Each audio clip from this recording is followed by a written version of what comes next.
নমস্কার, আমি অর্পিতা। ঘরে বাইরে মিষ্টি আলাপে আপনাদের সবাইকে জানাই অনেক অনেক স্বাগত এবং শুভেচ্ছা।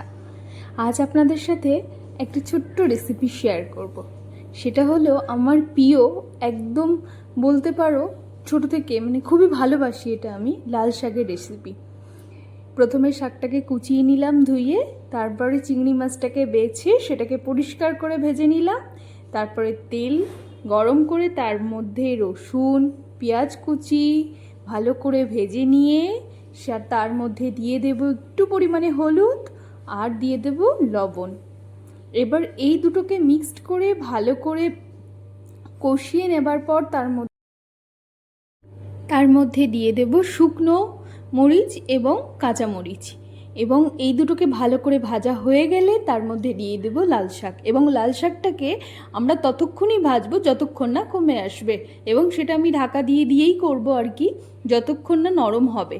এবং তারপরে যখন দেখবে হয়ে এসছে, ঠিক এই পর্যায়ে আসবে, তারপর চিংড়ি মাছটা দিয়ে দেবে এর মধ্যে, এবং সেটাকে নিয়ে খুব সুন্দরভাবে নাড়াচাড়া করে আরও একটু কিছুক্ষণ ধরে আমি কষাবো ঢাকা দিয়ে, তারপরে নামাবো। এবং আমার তরকারি পুরো রেসিপিটা একদম রেডি হয়ে গেছে খাবার জন্য। তো তোমরা কে কে এরকম লোভনীয় খাবার খাও অবশ্যই কমেন্টে জানিও। তো চলো, আজকের ভিডিওটা এই পর্যন্তই। সকলে ভালো থাকবেন, সুস্থ থাকবেন এবং সাবধানে থাকবেন। দেখা হবে কোনো পরবর্তী ভিডিওতে। টা